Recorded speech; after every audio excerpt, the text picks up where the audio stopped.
Hello, good afternoon. Welcome to our lecture today, Making a New Year's Resolution. Unfortunately, we are having some significant technical difficulties and we are unable to go live on YouTube at this time.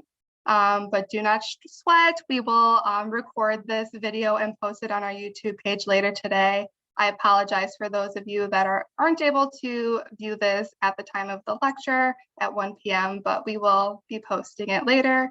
And thank you for everybody calling in. So we will go ahead and get started.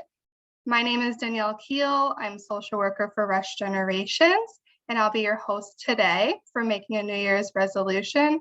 And I'll also be discussing some of the topics that we have and being a speaker. So just some housekeeping tips. If you are calling in, you could go ahead and hold all your questions to the end, and we could go ahead and leave that for our question and answer section of the lecture. And you can do that by pressing *6 when we ask you if you have any questions or anything like that. We'll have the opportunity to unmute yourself.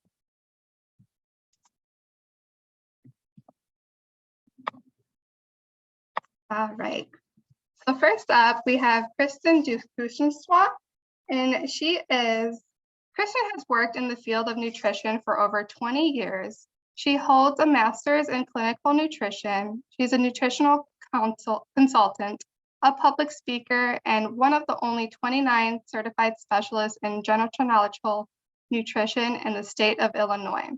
At Rush, she works as an advanced level clinical dietitian, a media relations liaison for Rush Nutrition and Wellness Center. She's a faculty member at Rush University, a member of the Epilepsy Clinic, Movement Disorder Clinic, as well as the Wellness Dietitian for Chicago Department of Aging. Her passion is translating complex nutrition research into usable information. Welcome, Kristen. And then we also have Danielle Kiel, which is me, that will be presenting later about mindfulness. And again, if you don't know me, my name is Danielle, and I host these wonderful lectures provided by Rush Generations. And I'm also a program coordinator for Shellman Senior Voices. I've been working with older adult population for around a decade now, and it's truly my passion and commitment to providing social work services to the aging population. So we'll go ahead and get started with Kristen. You can go ahead and share your screen, and we'll get started with her portion of the lecture. Thank you very much. All right, let's see. Can you see my screen now? Yes, we can. All right, let me get full screen here.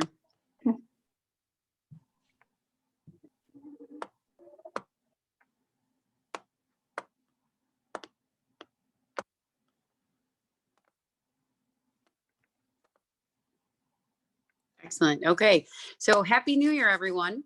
Can you guys see me too now? Okay, so here I am live. I'm honored to be here with Rush Generations. It's a phenomenal program, and if you're new to the program, welcome. If you've been around, some of you may have seen my face before in the past. And I think it's such a timely opportunity to start thinking about your nutritional health at the beginning of the year. However, as we get through this presentation, and I could probably talk on this topic for a really long time, I want you to go away remembering that January is not the only time that you can make a resolution. And really, anytime you want to make a nutrition related resolution is the next time you put something in your mouth or don't put something in your mouth.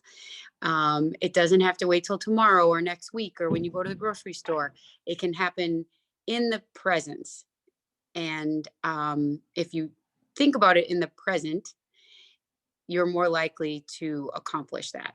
Okay, so today we're going to just briefly talk about the history of resolutions, some statistics on resolutions, and what resolutions to pick when it comes to nutritional health, what kind of Kristen's ideas and kind of concepts that I'd like to share with you, and then making a smarter goal format. Now, many of you may have heard of SMART goals. And this is something that has come along after that I really appreciate. The two additional additional letters of the ER. And then at the end of the entire program today, we'll take the questions. So I found this fun little a picture that says, what exactly is a New Year's resolution? And it's a to-do list for the first week of January. And you will see that I have a slide that will say how accurate that picture really is. So a little bit of a history of resolutions, which I didn't even know about until I, was preparing this presentation, is that resolutions actually started way back 2000 BC with the Babylonians. And they made the New Year's resolution after their March crop being planted. And they celebrated that new year for 12 days. And what they did was that they prayed to the gods that they believed in to hopefully return a large crop and any goods and borrowed debts that they paid. So it's really interesting that, it really started like over 4,000 years ago. And if they didn't keep their promises, they actually did not fare as well. So that was like a promise that they kept to themselves. Okay. So that was over 4,000 years we've been trying to work on this. And then it came back around even more timely during the Roman Empire in 46 BC. And Julius Caesar moved the new year to the 1st of January. And they believed that the god Janus, this two-faced god of doorways and arches, which I always love this old history. And they believed that he looked backwards and forwards into the previous years and promised good fortune for the coming year. So it's always been a message about, something that's going to change, and we're going to focus on something for our future to make that future better. So I think that's just such a powerful thing to keep in mind. And then in modern day Christianity in the 1700s, the Methodist clergyman John Wesley decided that he would kind of reestablish the resolution and make it a time of watchful prayer and kind of abolish the idea of the heavy drinking and the celebratory component of it.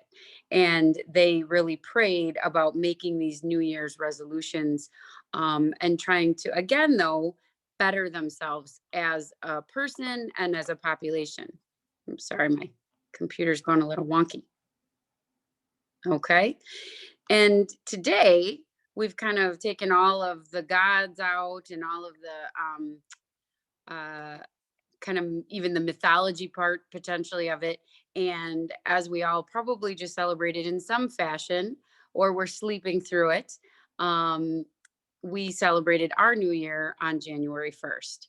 And usually we are always looking to make ourselves better around the new year. And the proof is in the pudding. So this is a fun little graphic that I found. And it's the top American New Year's resolutions from 2000, 2021, and 2022. And we could obviously go back for decades and decades. But one of the reasons I picked 2021 and 22 was because no other time in our lifetime, in history of our lifetime, did we have such a transformation of our society. I hate to bring up the dreaded COVID component, but that really, this pandemic is something that will be in the history books. And what I found so profound, that even as we embraced this pandemic, you can see from this slide that very little changed when it came to our New Year's resolutions. I was just really blown away by the fact. And you can see here that financials were the top priority of 2000, but then extremely closely backed by eating healthier, which is why I'm usually asked to give a presentation around the new year. And that was 51% of people. And you can see the next year, 42% of people wanted to eat healthier. And now what trumped finances was exercising more. And then you can see in 2022, the exercise and diet were still the two top runners. Then we can see we lose weight. Everybody's always trying to lose weight. That's always hovered around that top tier of our resolutions. And I did want to point out, though, that cutting down on alcohol hit the top 10 list. And I do know, working with patients and even just living in society, that the alcohol consumption has really risen during this pandemic. So that's something I usually don't touch on too much, but I did think it would be, I'd be remiss if I didn't mention that potentially for some of you could have become maybe one of the things that you want to kind of take a little closer look at that you had in the years past. Okay. I just have my little funny things. So the one baffling thing to me since the Babylonians, if you will, is that even though we've known that resolutions were an important thing in our lives for centuries and centuries, when we look at the American population, and I'm sure it wouldn't be that much different globally, 45% of us actually make a resolution. So only a little less than half of us think that this is something I need to do during the new year. But only 8% of people achieve it. So for 4,000 years, we haven't really made a lot of headway on getting better at this. And 25% of the people cannot even maintain their resolution for the first week of the year. It's really profound. So that means 92% of people who are making these resolutions are failing and have been for a really long time. So first and foremost, don't beat yourself up if whatever you decide to resolve this year is tricky and you fail, because you are not alone. But hopefully after today's presentations between myself and Danielle, you might be a little more successful. So what resolutions should you pick? All right. And I think this is one of the pinnacle components to a resolution, because if you pick the wrong thing, you are bound to fail. So this is where we really want to look back at the decades of resolutions we may have failed at and look forward to say, what can I do differently so this one makes it? Okay. And what is important to you is the most powerful indicator of whether this is going to be the year that you succeed. It's not what's important to Kristen. It's not even what's important that of something I may put on this list and as some options for you that I, as a dietitian, think are good choices that will give you a lot of bang for your effort. But if they don't resonate as important to you, you don't want to put that on your resolution list. Okay. And I love this quote. I have it hanging in my office. I think of this often. The resolution has to be relevant. And R is one of the components of the SMART and SMARTER acronym as far as goal setting. The goal has to be relevant. How important is it to you and why? If you can't get enough meat behind those two questions, move on to another goal. And this is a little hard to say because of the script, but it says everything changed the day she figured out there was exactly enough time for the important things in her life. Now, I want you to think about this. We all say we need more time. We could wish for more time, but every day only has the 24 hours, and every day something happened that day. And I even go down as bare bones when we goal set is, did you brush your teeth? Did you brush your hair? Did you shower? Did you eat? What components of those things that you did meant so much to you? And I could argue, especially like teeth brushing. We could even tease that out. Well, I want my smile to look pretty, but I also don't want tooth or mouth pain. I don't want gum disease. Gum disease is one of the gateways of inflammatory responses throughout your entire body. which could even lead to heart issues if you want to go far enough down this path. So it was important enough for you to do it. So make sure you find something that is important enough for you to see the potential of the success. Okay. And what are you most concerned about? So this may not even be on your list, but often when I work with people, and I've been working with people for decades, that physical problems often drive why we make choice. So we don't worry about our body until there's a physical problem with it. And then people scramble to say, what can I do to fix this? I'll do anything. I don't want to be in pain, or I don't want to be able to not see or not hear, or, how do I minimize my cancer risks? Arthritis is very painful. How do I avoid arthritis? Or once I have arthritis, how can I minimize that pain? So we as a human nature are driven by discomfort. And until we're uncomfortable, now that could be physically or even mentally, we often aren't going to act on something. And then mental health, as far as memory and depression, are obviously critical factors that we worry about as we age. And there's diet related components to every single one of these things here listed. Obesity is obvious, but even hearing, which I think is probably the most shocking for most people on this list, but even hearing can be helped by what you eat. And I don't want to miss pointing out, because it's a little light blue, that when you look at heart disease, which is inflicts so much of our population, 80% of heart disease can be reduced by healthy lifestyle.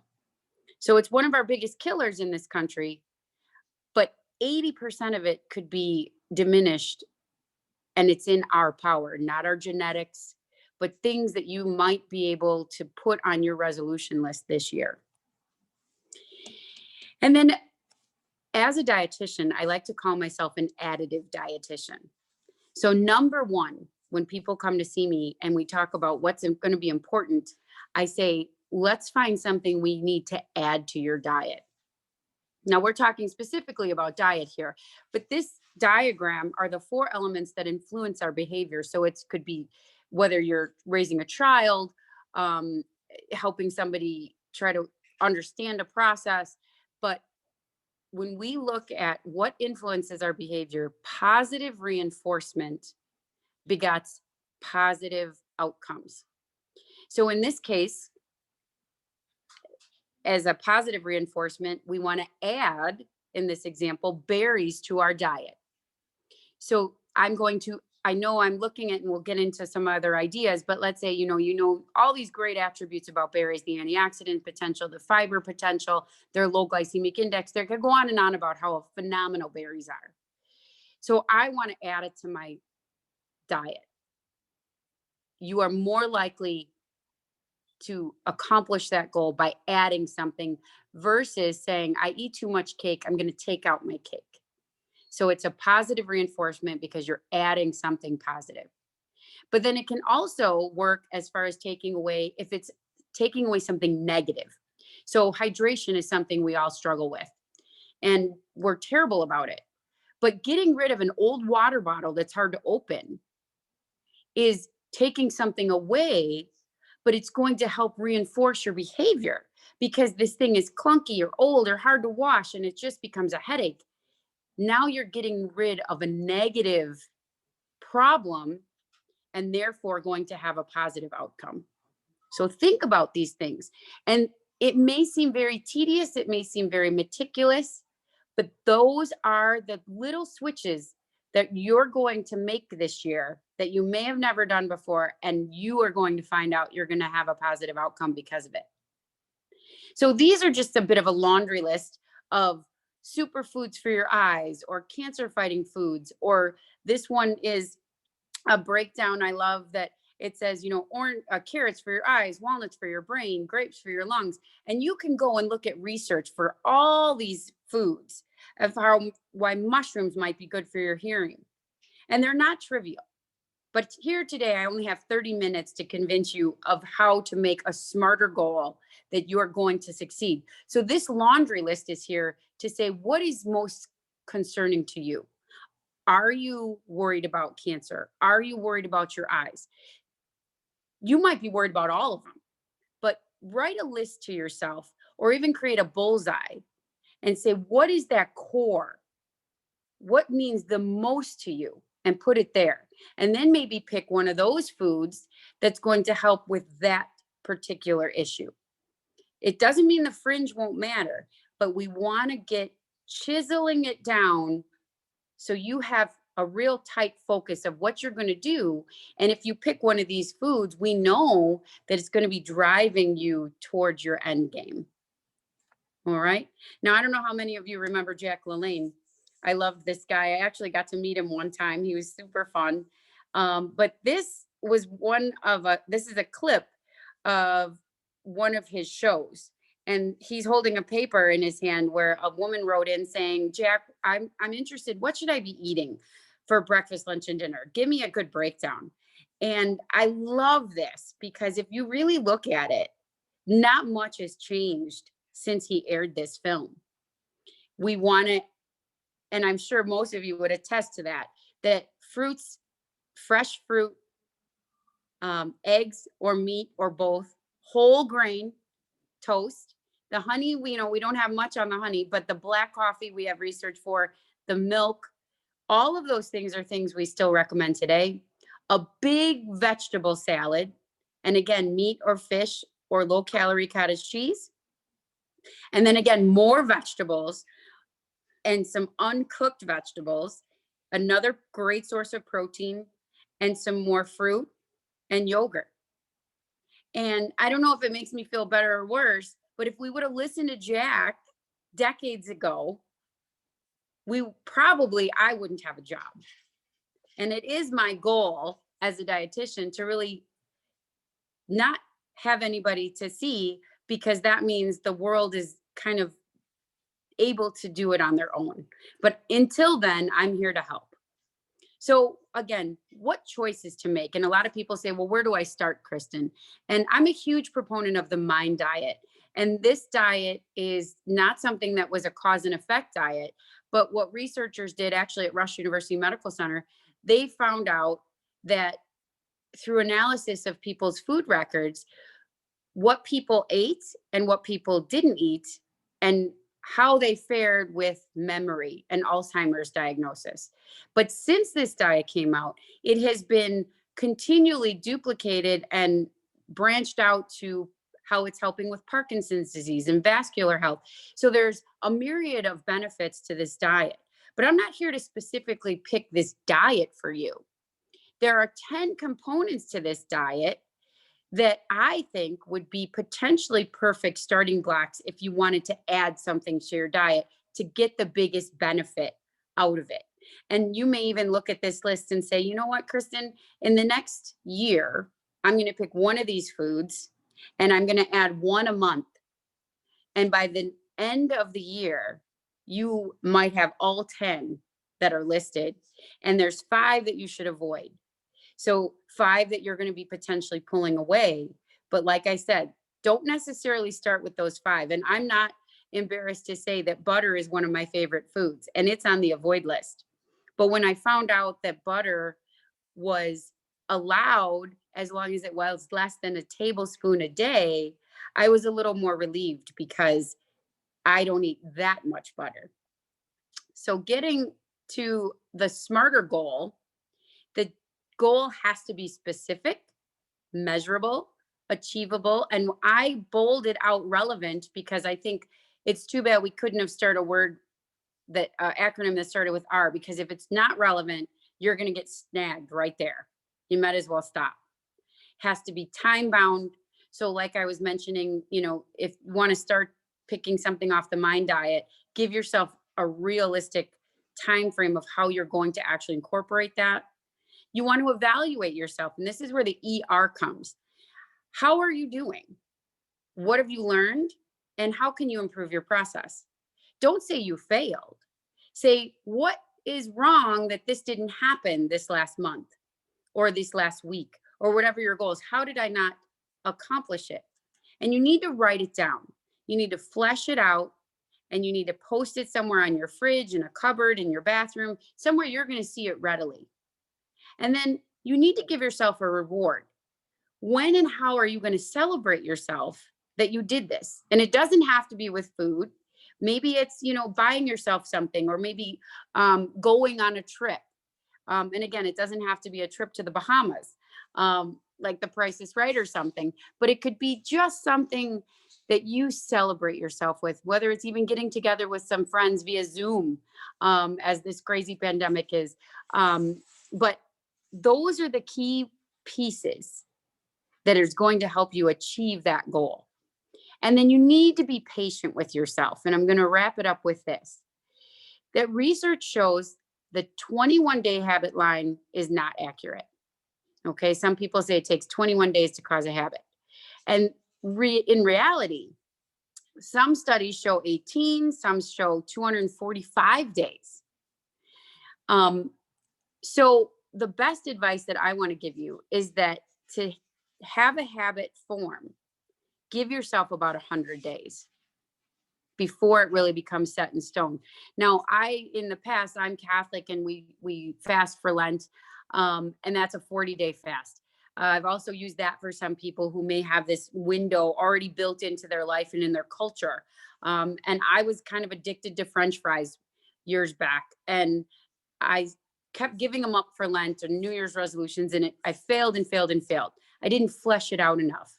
And one year for Lent, I said, you know what, I'm going to give them up, but I'm going to give myself 2 places in the city of Chicago. And if I go there during Lent, I'm allowed to have them.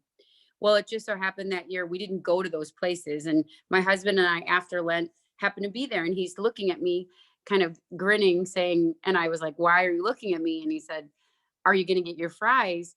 And this place is somewhere I would have stole off a stranger's plate to eat a French fry. And I looked at him, I said, oh my gosh, I finally have this under control.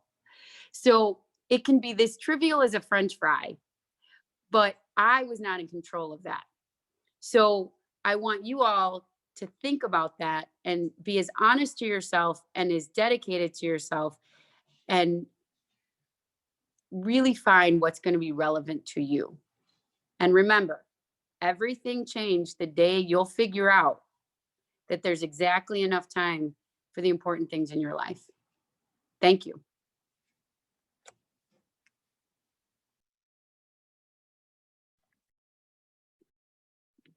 What a wonderful presentation, Kristen. Thank you so much.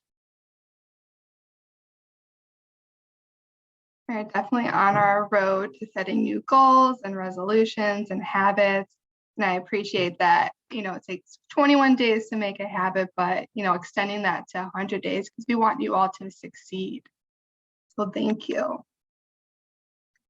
And then again, if you're going to have any questions for Kristen, we'll go ahead and do the questions and answers towards the end of the lecture. And I'll go ahead and get started.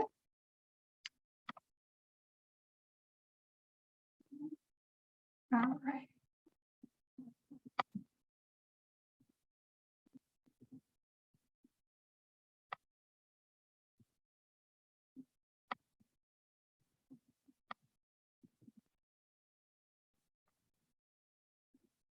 Okay, can you see my screen?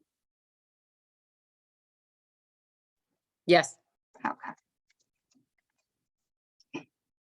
So as we continue on to making a New Year's resolution, I just wanted to briefly mention the pandemic. As we're talking about goals and resolutions, we just want to also offer yourself some grace and forgiveness, because goals are hard and resolutions are hard. And especially right now, we're entering a few years in this pandemic. So I wanted to share this quote today before I jump in. And this quote is from Jesse Levin. He's a senior psychologist at Northwell Health in Lake Success, New York. And he said, "We have all been through a tremendous, stressful past couple of years. We have watched waves and variants. We have changed how we live our day-to-day lives. This is not to say that setting goals, especially pro-health goals, are not important. But with our lifestyles shifted, improving our diets and activities are important, but so are our mental health goals. And I think this is just really important to take into consideration as we're creating goals and starting the New Year's off right, just because the impact that the pandemic had on us. And, Levin also noted that the impact is also increasing rates of depression, anxiety, and substance use abuse. And we know here at Rush Generations that it's been impacting our neighboring neighborhoods with isolation and loneliness. So we definitely want to consider everything when making a goal. And when we talk about goals, I'll talk about proactive goals on your health and wellness, but then also goals for generosity and to treat yourself. So making a resolution, so according to American Psychological Association, or the APA, it suggests that if you make a resolution, to start small. And by starting small, the goal should be one that you can keep. Examples of some resolutions have been, if you want to eat healthier, don't make your diet a form of punishment. Try replacing a dessert with something else you enjoy. Let's say instead of eating a whole tub of ice cream, maybe you just have a serving of ice cream instead. So small goals. And then another goal really big for the new year is exercising more. So if that's your goal, that's great. But maybe let's not start off all 7 days of exercise. Maybe you could start off with 2 or 3 or even 4 days of exercise, whatever works best for you.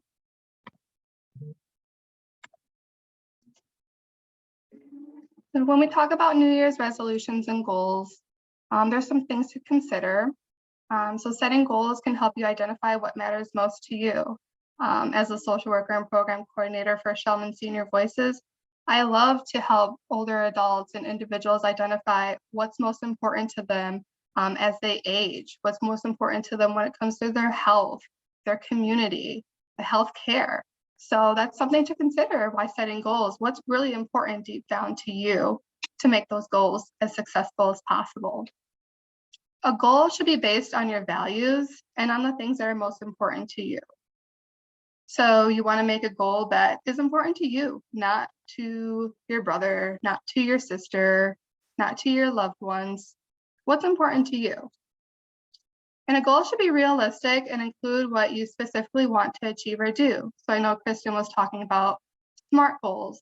So you want to make sure that you're able to do it. I'm not going to set a goal for myself to run 5 miles in 10 minutes. I know I can't do that. I know it's going to take some time for me to build that endurance. So you want to make sure that it's something that you're able to achieve and do. And then it's important to have flexible goals that can evolve over time so you can adapt to them changing in your health and well-being. So let's say you have a goal and you've been really successful and now all of a sudden you have a surgery scheduled. Well, that goal might have to go on the back burner, but you know what? You can start back once you start healing. So making sure that just because that goal had to change, it doesn't mean that you failed. It means that it's a temporary pause or a diversion in order to go back later to succeed that goal. So I know Kristen did talk about SMART goals, so I won't go too much into it, but all your goals should be a SMART goal. So that's going to be something specific, measurable, attainable, relevant, and timely. You want to make sure that your goals are focused and identify a tangible outcome, a clear definition. You want to make sure that it's reasonable to achieve. And you also just want to get real with yourself to achieving and making sure it's worthwhile to you. Determine that it's aligning with your values. And then you also want to set a time frame. Want to make sure if it's throughout the entire year, for 6 months, 100 days, you want to set that time frame for that goal. If we had to break down some SMART goals, we want to know who's involved, what did I accomplish, or what do I want to accomplish? Where? Identify a location. When? Establish a time frame. Which? Identify requirements and constraints. And why? Specific reasons, purposes, benefits of accomplishing that goal. So example, I want to get in shape. So that's a goal. That's a valid goal. But let's start to break that down. So instead of the goal being I want to get in shape, let's make it a SMART goal. So I want to get in shape. Great. So a SMART goal would be who? So me, I want to get in shape. So what? What do I want to accomplish? A healthier lifestyle. Where? Well, I can get in shape at home or I can join a health club. When? Establish a time frame. And then which? Identify requirements and constraints. So I'll join a health club and work out 2 times a week to become the healthiest version of myself. So that identifies all the breakdowns to who, what, where, when, which, and why. Another thing to consider if you are still hesitant on creating goals or resolutions, because we do know that according to US News, majority of resolutions do fail, about 80%. So what can we do to make small changes and goals to be the best and healthiest versions of ourselves? So what we do, if you are familiar with Rush Generations in some of our workshops, in the chronic pain and self-management groups, we focus on making action plans. And you don't have to be in the workshop or group in order to make an action plan. This is something that I encourage everybody to do. So an action plan is something you want or decide to do. It must be achievable and action specific. You want to answer these questions while creating an action plan. So what? The specific action. For example, you want to start exercising more or walking in place or replacing junk food with fruit. And then how much? So that's going to be the time, the distance, the amount. So for example, I'll work out for 30 minutes, or I'll walk 4 blocks, or I'll eat 1 portion of fruit. And then when? So the time of the day or what day of the week. So you can break that down by, after dinner, I'll do this. Or I will go to the health club Monday, Wednesday, and Friday. And how often? So the number of days in the week. So example, 3 days a week. And then you want a confidence level of 7 or more. So just to break that down, it's creating an action plan gives you more flexibility in creating goals. So an action plan can be done on a weekly basis. So every week I decide something that I want to achieve. So I decide that, for example, I want to read more. So my action plan on reading would be, I know that's achievable. I have the book, that's the first. So I must have the book or a Kindle or an article online in order for me to begin reading. And then I will start off, 30 minutes a day. So I'll read my book 30 minutes a day, but that's not going to be every day. We'll start breaking that down a little bit more. And then when? So I'm only going to do it twice a week. So I'm going to read my book for 30 minutes on Tuesdays and Thursdays. And then that being specific with an action plan can help you also have a confidence level of a 7 or higher, because I'm starting off small and having that confidence level of 7 or higher. It doesn't mean that, let's say on a scale from 0 to 10, 0 meaning no confidence at all, and 10 meaning absolute confidence. I want to get somewhere in the middle. So let's say I want to start reading my book every single day. I'm not that confident in that. So my confidence level will be a little bit maybe like a 0 or a 1. But if I read the book, 30 minutes 2 times a week, I'm going to be at a solid 8 for a confidence level, because I know that's achievable. And even though that I said that I will read on Tuesdays and Thursdays, well, I can switch my days if something comes up, because you want your action plans to be flexible. So yeah, I might have said Tuesdays and Thursdays, but life happens, and I'm still able to read on Wednesday and Friday that week. So I still see that as a success. And here are some more ideas to consider when having a difficult time achieving your goals. You may want to ask for support from those who care about you, help strengthen your resilience. Consider seeking professional help if you feel overwhelmed and unable to reach your goals on your own. Utilize problem-solving techniques when you encounter challenges.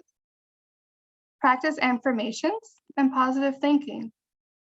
Accept that minor missteps are normal. and understand that perfection is not attainable. The US News reports that, again, more than 80% of goals and New Year's resolutions end up failing. So a lot of people want to shoot so high and not start small, where they end up failing and there's no alternative plan or no rerouting or flexibility. So that's why we stress that it's not going to be perfect, but it's going to be what's right for you, and it's going to be small, and you can continue increasing throughout the year. So as we talk about goals and change, stress does come in play. Right now, it's a very stressful time, especially uncertainty with this pandemic. So what is stress? Well, stress is defined as a state of mental or emotional strain caused by adverse circumstances.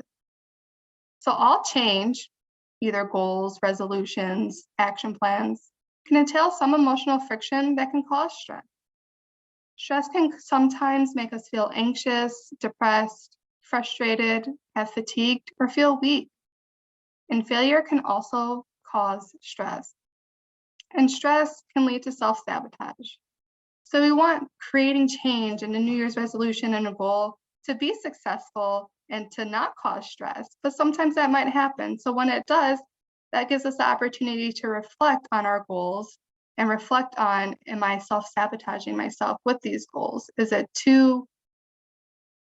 not achievable enough? Do I need to make it more flexible? Because we don't want you to cause stress with creating these goals and change. So groups that can help you achieve your goals, we offer several groups at Rush Generations. And if you're unfamiliar, Rush Generations is a free health and wellness program that offers information and educational resources related to health and aging to learn how to be healthier as you age. So some of the programs that we offer are gentle chair yoga, chair strength, mindfulness 101, take charge of your health, take charge of your diabetes, learning to live with chronic pain, cancer thriving and surviving, matter of balance, walk with ease, Tai Chi for arthritis and fall prevention, wrap for seniors, health legacy, support groups, and more. And I'll talk a little bit about what each program entails towards the end with some of our upcoming programs that we may have. But you can also, if not already, you can become a Rush Generations member by joining online. You can go to Rush Generations on the Rush website, and you'll be able to fill out the application for membership. It is free, but it gives you access to newsletters, emails, and then all of our upcoming programs. Even if you aren't a Rush Generations member and you wanted to take advantage, you go ahead and check the website out, and all of our newsletters will be on that website as well. So now we're going to jump into some mindfulness and stress reduction. So every day brings a choice: to practice stress or to practice peace. So as we talk about mindfulness, a lot of the times mindfulness and meditation are interchangeable. But the definition of mindfulness is a basic human ability to be fully present, aware of where and what we are doing, and not overly reactive or overwhelmed by what's going on around us. And then what's meditation? Meditation is a mind and body practice that has a long history of use for increasing calmness and physical relaxation, improving psychological balance, coping with illness, and enhancing overall health and well-being. A little bit more on mindfulness and meditation. It focuses on the mind and body. It's a mind and body practice focused on the interactions among the brain, mind, body, and behavior. And the goal of mindfulness is to wake up the inner workings of our mental, emotional, and physical processes. You may ask, how do I be mindful? Well, mindfulness is available to us in every moment. whether through meditations and body scans or mindfulness moment practices, like taking the time to pause and breathe, for example, when the phone rings, instead of rushing to it.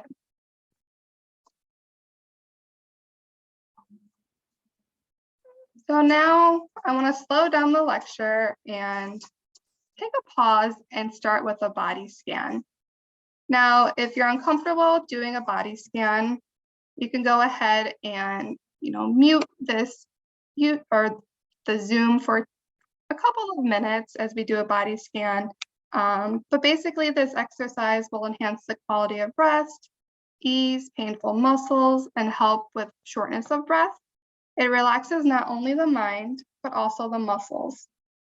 And the first steps that we'll do is focus on our breathing and then follow to scanning our body to relieve tension in order to release our breath. So if you want, you can get in a comfortable position.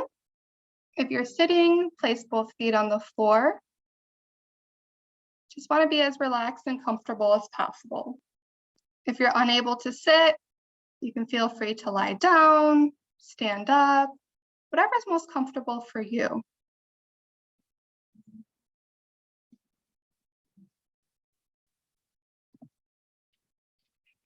So as you get in a comfortable position with both feet on the floor, allow yourself to begin to sink comfortably into the surface below you.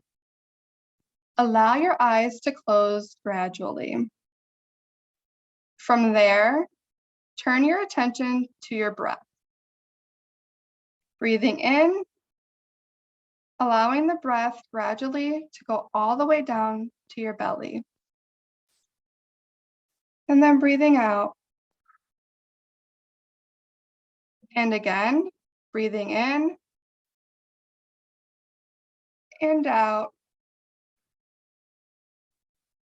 Noticing the natural rhythm of your breathing. Now allowing your attention to focus on your feet. Start with your toes. Notice whatever sensations are there. Warmth, coolness, whatever's there. Simply feel it. Imagine that as you breathe in, the breath goes all the way down into your toes, bringing within new, refreshing air. And now noticing the sensations elsewhere in your feet, not judging or thinking about what you're feeling, but simply becoming aware of the experience of your feet as you allow yourself to be fully supported by the surface below you. Next, focus on your lower legs and knees. These muscles and joints do a lot of work for us, but often we don't give them the attention they deserve. So now breathe down into your knees, calves, and ankles, noticing whatever sensations appear. See if you can simply stay with these sensations, breathing in new fresh air, and as you exhale, releasing tension and stress, and allowing the muscles to relax and soften.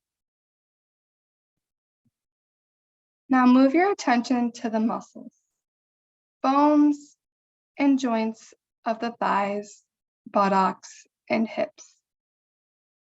Breathing down into the upper legs, noticing whatever sensations you are experiencing. It may be warmth, it may be coolness, a heaviness, or a lightness. You may become aware of the contact with the surface beneath you, or perhaps the pulsing of your blood.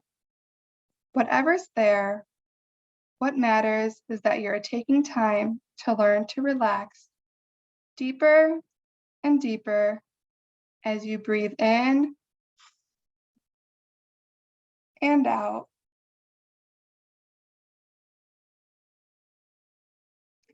Move your attention now to your back and chest. Feeling the breath fill the abdomen and chest. Noticing whatever sensations are there, not judging or thinking, but simply observing what is right here, right now. Allowing the fresh air to nourish the muscles, bones, and joints as you breathe in, and then exhaling any tension and stress.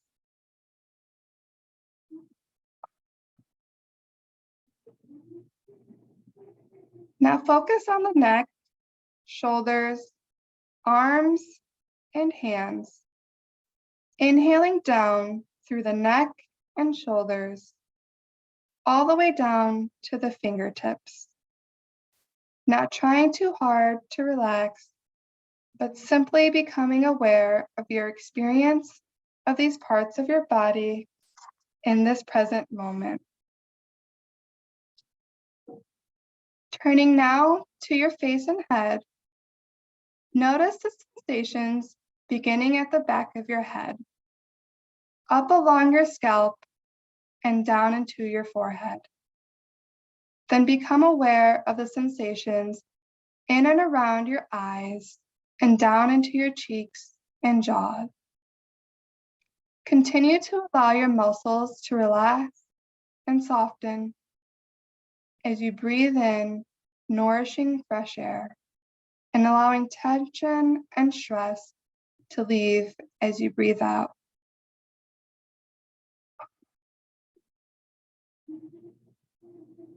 As you drink in fresh air, allow it to spread throughout your body, from the soles of your feet all the way up through the top of your head. And then exhale any remaining stress and tension.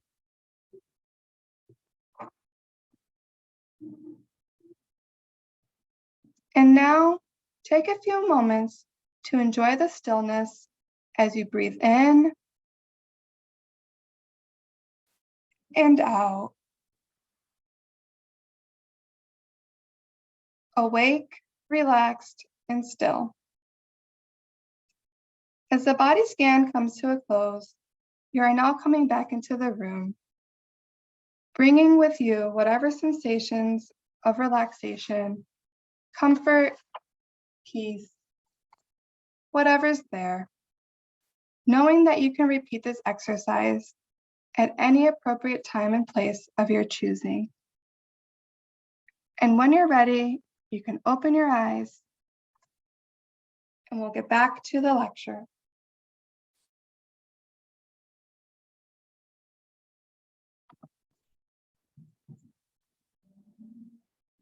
All right.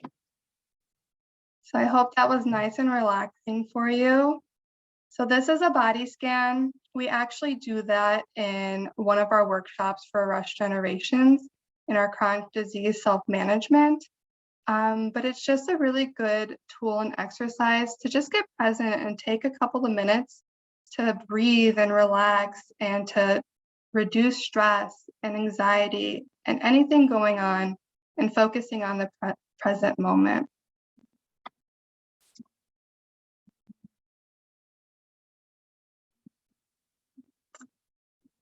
So with that, we'll go ahead and jump into some questions and answers.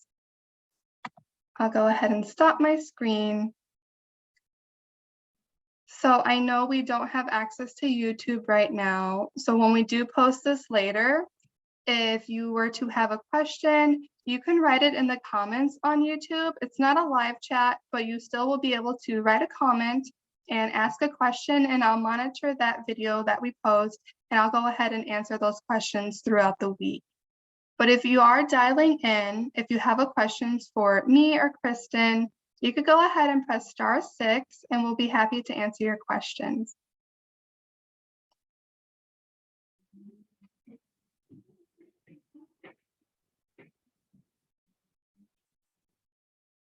Maybe everybody's so relaxed still. You put everybody to sleep. Midday nap.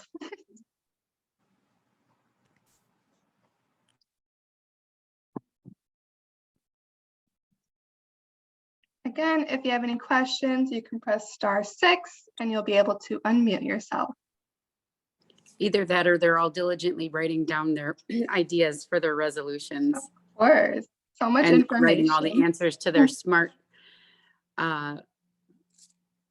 skeleton. Smart goals and Yeah. smarter goals and all of that. Mm-hmm. Did you know, I'll ask a question. Did you know that the resolution started so many thousands of years ago? I didn't. I did Yeah, I not. thought that was really a fun fact. It's always a good time to, any time throughout the year, because we always want to be the best versions of ourselves. And starting a new year is a great time to do those goals and resolutions. Right. I think I kind of started out saying this, I think what's important though is, especially with diet, but anything lifestyle related, if you make a bad choice, you don't have to keep doing it. If you ate 10 cookies, you don't have to eat the 11th, or you don't have to do it again tomorrow. Or, the next thing you put in your mouth could be a piece of fruit. So it's very powerful in the fact that you can stop the habit if you're able, every time you choose to eat. But then it's also can be a little overwhelming that you have to make that choice every time you eat, right? It's not one that it's not like investing money where you just say, okay, here's my money. That was the choice I made. And then it just rides on it. Mm-hmm. So, which is why having your house full of better choices. And like, I loved your example of, okay, well, you don't have to eat the whole ice cream container, but I have worked with people where they said, but if it's in my house, I can't control myself. So then we talk about, okay, well, have a small one, because sometimes, like my French fry example, having none in the house won't work either. And then you may go binge on a whole gallon of it.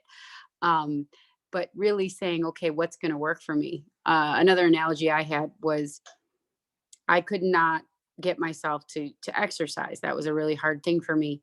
And I finally whittled through a lot of effort and a lot of the smart goaling, process. One of the biggest barriers that finally got me over the hump was I sleep in workout clothes, because I was just trying to accomplish going for a walk. But if I had to get out of my nice warm clothes and then get into my workout clothes and then go for my walk and then come home and change again to get into the shower, it was too many steps. Yeah. So I finally got over the hump of doing that in the morning by just changing what I wore. And I never would have thought about that in the past. So sometimes it's not the most obvious piece that's going to make your goal kind of explode for you. Yeah, that's really interesting. And it's just something as easy as falling asleep in your workout clothes can cause so much motivation the next morning. I need to learn that trick. So as we wait, if anybody wants to share any of their goals that they have, feel free to do so. But we do have some questions just on an internal chat. So just what are some goals that me and you have for the new year? Woo. Well, I can share some of my goals. So I always try to focus on exercise and health. But my goal is just stretching. I'm trying to stretch at least 5 minutes in the morning to get my blood flowing and going. Because that's something where, especially working primarily from home right now because of pandemic and sitting down all day on a laptop, my body's so tense. So just even a quick 5 minutes. Eventually I want to, do a little bit longer, but that's why I'm starting off small and using the SMART goal analogy to stretch to create increased flexibility and overall health. So that's one of my goals. Kristen, do you want to share a goal that you have? Well, actually, so that goal of exercising in the morning in that workout clothes, I did it faithfully, never skipped a day. It didn't matter, snow, sleet, rain. And then I hurt my foot and I got off, the path, if you will, no pun intended. And I am looking to accomplish that because I feel like that, and it was 16 minutes from the minute I stretched, walked, and got back. And I'd never felt more fit, more alive, more energy. in probably a decade. And I got away from that because of that injury. And that is my goal again, because I knew how powerful it was for the rest of my entire day. Of course. And that's achievable because you've done it, you Right. did it for a long time, and then And I you know had the it. benefit and how it made me feel. So it was great. So that's good. Well, best wishes for those goals. And You I hope too. you succeed this time, and you will. I have faith. Some other questions. I know some people were interested in some of the pictures that you had on your PowerPoint. Are you able to share that with our members? Sure. I don't see the Okay. questions on my side. So Yeah, they're all on my site. let me get it back up. Sorry. I think they just want to be able to have access to them later. Like to share them? Sure. Yeah, so sometimes, because I know a lot of our our lectures used to be in person, so we would just also print out some of the lectures. So I think that's what this question might entail, if they can just have that for their reference. Also, Sure. Can I share them with you and then yeah. you'll have them? So Kristen, so if you wanted the PowerPoint, Kristen will go ahead and send me her PowerPoint and we can get those over to you. Then the last one, how do you combat lack of motivation during the pandemic? Sometimes it's really bad to just get started. That one is tricky. I mean, especially with everything going on, we also don't want to be causing more stress for ourselves. So if it's something a goal that you worked with your healthcare team on, manage and talk to people that support you and navigating that goal. But you can also create goals of like gratitudes. For example, increasing social connection. So let's say you have a granddaughter let's call your granddaughter once a week. That can cause increased satisfaction and just a good feeling on talking to a family member or loved ones. So you could do goals like that too. So it doesn't matter what the goal is, but you want to make sure that it's going to be positive to yourself and it's not going to cause any more stress, especially during this time. Well, and I also would like to add, I think those are great suggestions, and also reflect on what you did yesterday. You did something, hopefully, and even if you're on this call, this is something you can put on the list. So when you feel like you can't accomplish a goal, start thinking about all the things you are accomplishing, whether it's even brushing your teeth, drinking water, getting on a call like today. Maybe it is calling your granddaughter or paying a bill. Really flesh out whatever happened in the last day or week and say, so you can see the list of things you actually did that you may have even taken for granted. I think, and that's very powerful, especially when you feel like you can't do something. Because it's like, oh, I am doing a lot of things. I'm just not doing this thing that seems very important to me. And then hopefully that will build a little sense of accomplishment.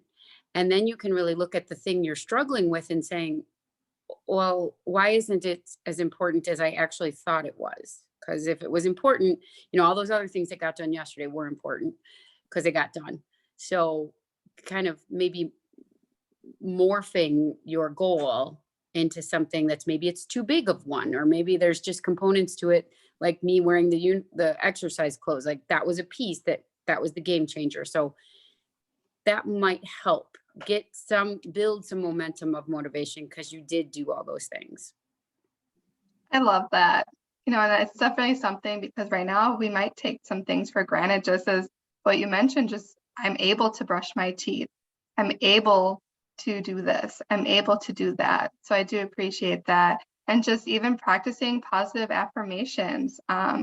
You are healthy, you are strong, you are here, you are present, you have a home, things like that, things that we may take for granted, but at the end of the day, we want to reflect on all the positive things in our lives. So I can give another couple seconds to see if anybody else has questions or want to share their goals with us today. Otherwise, we can go ahead and start closing out the lecture with some upcoming programs that we might have. So if you're calling in, you could go ahead and press *6 to ask any questions that you may have or share a goal that you might have this year.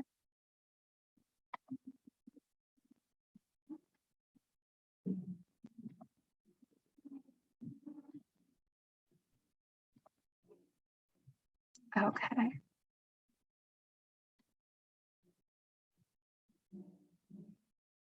So we have some upcoming programs for Rush Generations. So next week, we have our annual Martin Luther King event.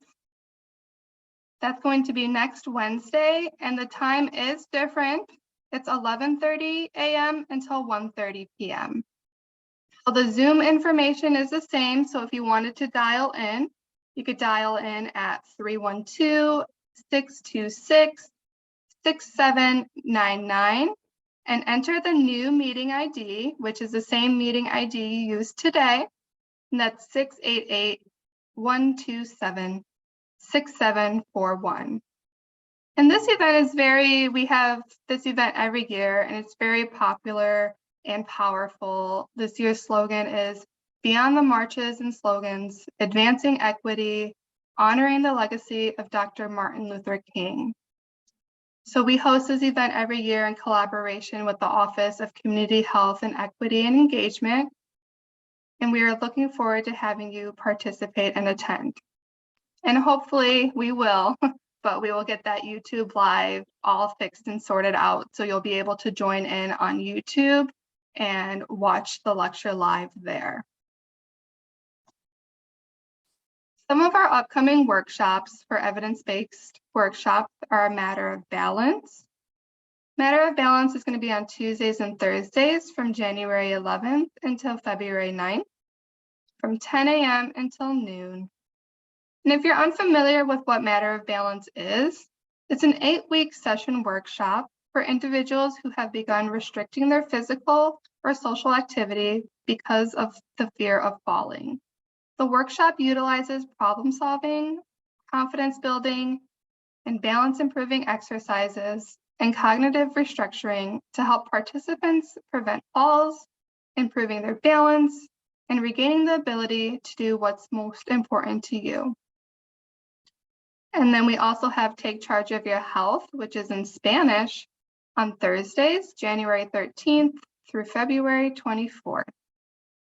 Take Charge of Your Health is a program that we offer both in English and Spanish, and it's a 6-week program designed for people with ongoing health conditions. You learn how to build skills and gain confidence to better manage your health and lead a more active life.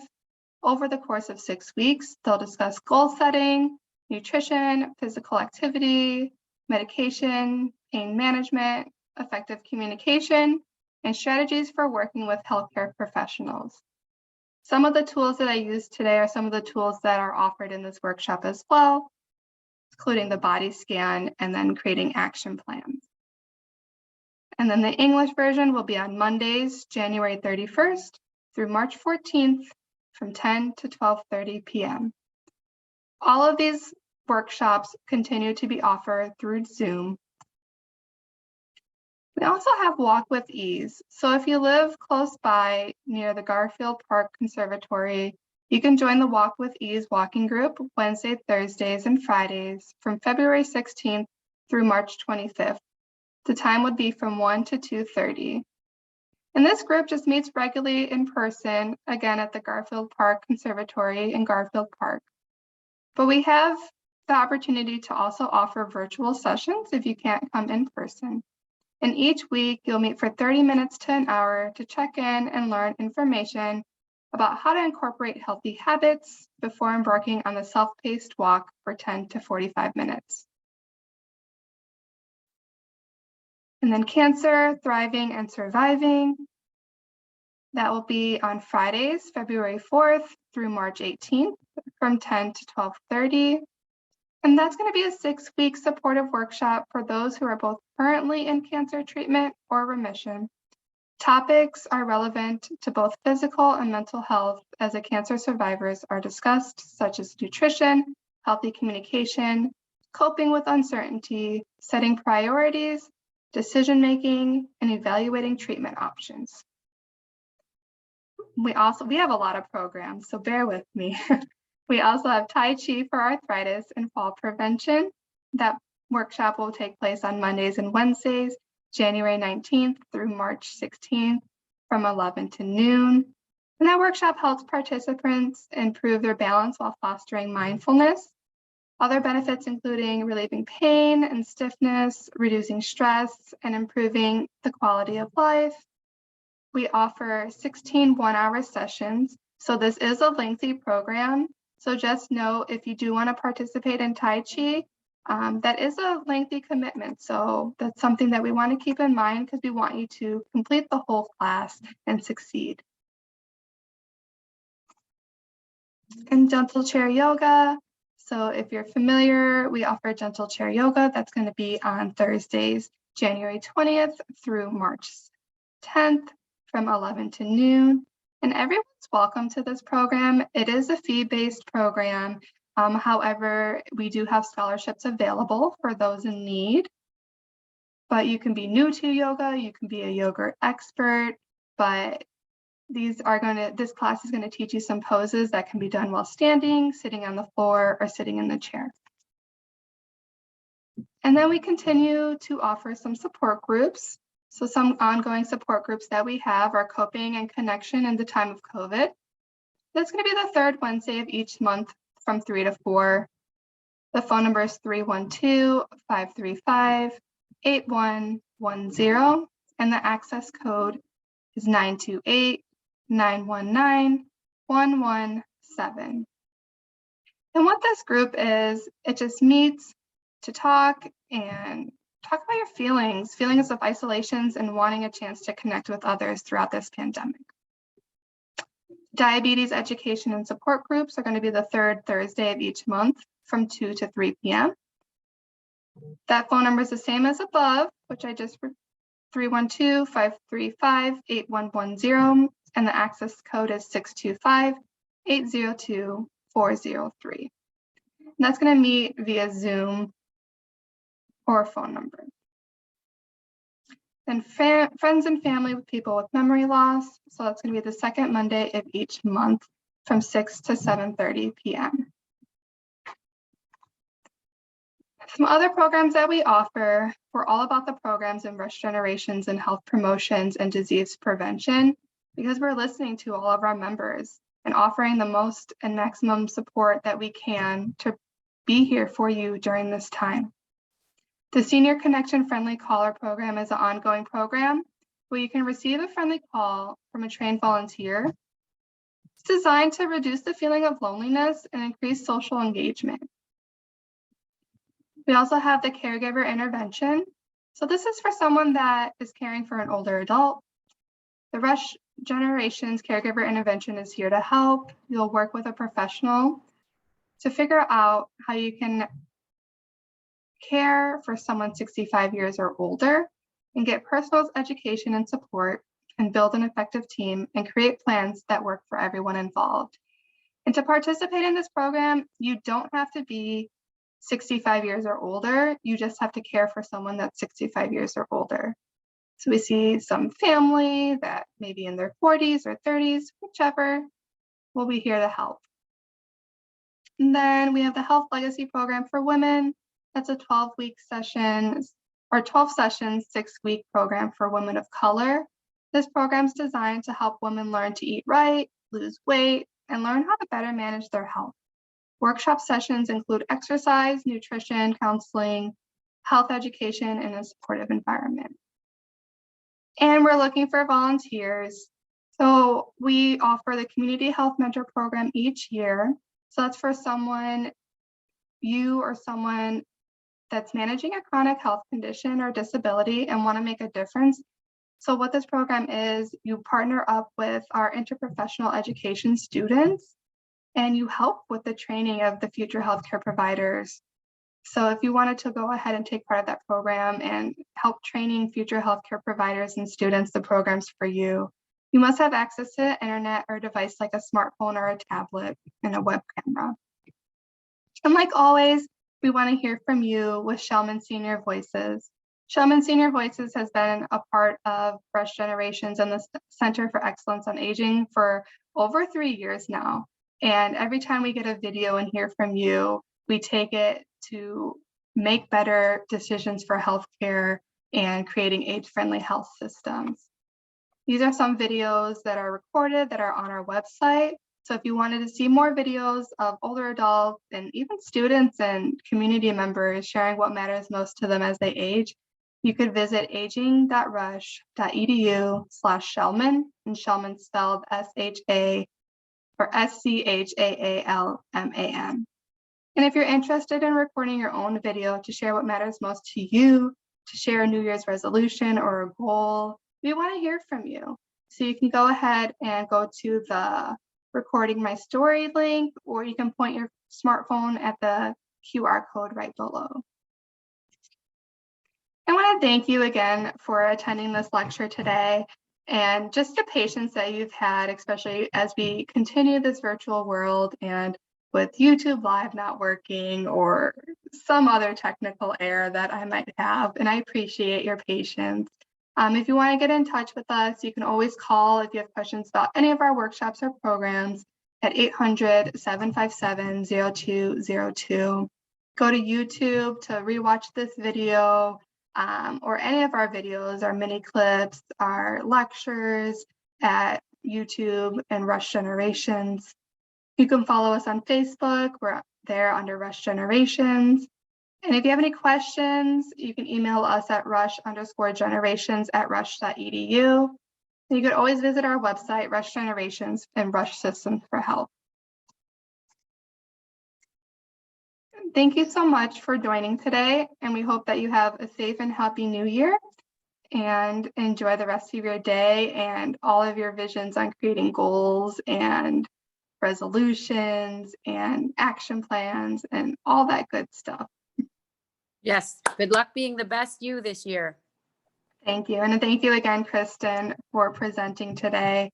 And we hope to see everybody at our lecture next week and moving forward. Have a wonderful day. Bye-bye. Bye.